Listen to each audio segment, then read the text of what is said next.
की ज्या पद्धतीने तुम्ही एक नवी आघाडी, नवीन एक भूमिका, राजकीय भूमिका घेतली, ही भूमिका वटवताना आव्हान वाटतंय की आधीची भूमिका योग्य वाटते? सर्वप्रथम NDTV मराठी या नवीन वृत्तवाहिनीला खूप खूप मी माझ्याकडून आणि माझ्या पक्षाच्या वतीनं मी शुभेच्छा देऊ इच्छिते. आणि एक न्यूज चॅनल म्हणून खूप सारे न्यूज चॅनल आहेतच, पण एक आपण वेगळी ओळख निर्माण करावी याच्यासाठी सुद्धा मी आपल्याला शुभेच्छा देऊ इच्छितो. आणि एक मोठं आव्हान आहे. जसं आमच्या कार्यक्षेत्रामध्ये खूप स्पर्धा असते, तशी तुमच्या कार्यक्षेत्रामध्ये एक मोठी स्पर्धाच आहे. आज इतके चॅनल्स आहे, पण त्यामधून एक वेगळी ओळख निर्माण करून देणं हीच म्हणजे सर्वात मोठी जबाबदारी आहे. आणि जबाबदार पत्रकारिता हे पण मोठा एक आव्हान आहे. त्याच्यातून तुम्ही नक्कीच यशस्वी व्हाल अशी मी आपल्याला शुभेच्छा देऊ इच्छितो. आता राहिला प्रश्न जे तुमचा आहे, प्रश्न नक्कीच एक नवीन भूमिका. या मागील 5 वर्षामध्ये ज्या पद्धतीनं महाराष्ट्रामध्ये खूप सारे राजकीय भूकंप झाले, खूप एवढी घडामोडी झाल्या. पहिल्यांदा आपण नवीन समीकरण पाहतो आणि एवढंच नव्हे, पण 2-2 सरकार, म्हणजे खऱ्या अर्थानं म्हणजे पहाटेची शपथविधी बदलला तर 3 सरकार आत्तापर्यंत झाली. तर त्यामुळे नक्कीच राजकीय जे स्पेस आहे आणि जे काही एक प्रकारे लोकांना पण चूज करण्यामध्ये नक्कीच या इलेक्शनमध्येही मोठा एक म्हणजे प्रश्न निर्माण झालेला आहे.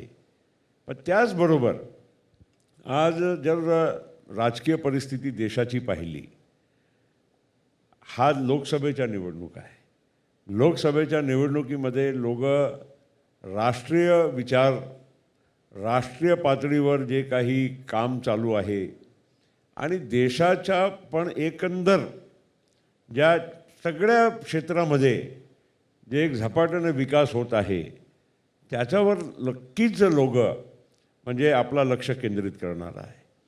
दुसऱ्या बाजूला नेतृत्व, एवढा 140 कोटी जनसंख्येचा देश आहे. लोकांची अपेक्षा, आकांक्षा एक तरुण भारत आहे. अख्खा जगामध्ये सर्वात तरुण देश म्हणून भारत ओळखला जातो आहे. आणि 140 कोटीपैकी माझा असा अंदाज आहे की जवळपास 100 कोटी 35 वर्ष आणि त्याच्या कमी वयाचे आपले नागरिक आहे. त्यांच्या एक या बदलत्या परिस्थितीमध्ये जग बदलत आहे, झपाट्याने बदलत आहे. 20-25 वर्ष अगोदर म्हणजे इलेक्शन लढणं म्हणजे एक वेगळाच म्हणजे विषय होता. आज सगळं सोशल मीडिया, तुमच्या वृत्तवाहिनी, बाकीच्या अनेक माध्यमातून लोकांपर्यंत पोचता येते. आता आम्ही काल उस्मानाबादला होतो, धाराशिवला पंतप्रधानाच्या कार्यक्रमामध्ये, पण जवळपास अख्खा महाराष्ट्रामध्ये जिथूनही मला फोन आले म्हणजे सगळ्यांनी पाहिलं. ते पूर्वीच्या काळात तसं नव्हतं ना. शेवटच्या गावामध्ये पर्यंत, तळागाळापर्यंत आपल्याला जावं लागत होतं, लोकांचा संपर्क साधावा लागत होता. आज आपले विचार काय आहे, आपलं विजन काय, आपण केलेले काम कसे आहे, ते लोकांपर्यंत पोचवणं एक फार सहज आणि सोपं झालं आहे. दुसऱ्या बाजूला इलेक्शन तेवढे जड झालेले आहे, कारण लोक आता मिसइन्फॉर्मेशन हे आता लोकांना पसरवणं फार सोपं झालेलं आहे. या सगळ्या पार्श्वभूमीमध्ये आज ही निवडणूक जे देशाची होत आहे त्यामध्ये एका बाजूला पंतप्रधान नरेंद्र मोदीचा चेहरा आणि त्यांचं नेतृत्व आणि त्यांचं कर्तृत्व हे 10 वर्षाच्या लोकांच्या समोर आज आहे. आणि दुसऱ्या बाजूला आपल्या देशाला अस्थिर सरकार द्यावी, कोण नेतृत्व करेल हा प्रश्नचिन्ह शेवटपर्यंत कायम राहतील.